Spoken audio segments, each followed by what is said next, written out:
Ito yung mga combination na pwede natin magawa. Itong mga combination na to, ang meron ito si, remember yung tatlo natin, si, sa letter Y, yayuyo lang siya. Diba? So, si yayuyo, paliliitin natin siya.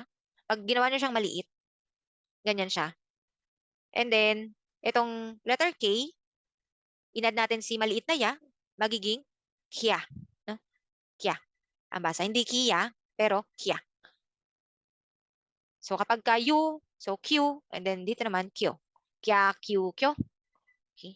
So, ito, dahil ito si she, plus maliit na ya, magiging siya. Siya, shu, sho. Okay. Siya, shu, sho. So, ito naman si chi. Excuse me. Ito si chi, magiging cha, chu, cho. So, remember, ang meron nito yung mga yayuyo natin, yung sa letter Y. So, si N, meron din siya. So, si I, si nya, nyu, nyo. Nya, nyu, nyo. And then, meron tayong ya, yu, yo for H. Mia, miu, myo for M. Ito si ria, ryu, ryo. Okay. So, maliit po yan yung letter Y. Tapos ganun, kapag ka nilagyan ng tenten, so letter G siya, no? So, gi plus ya, magiging gya. Gya, gyu, gyo. Ito naman next, ja, jujo. Bia, biu, bio. At last, pia, piu, pyo.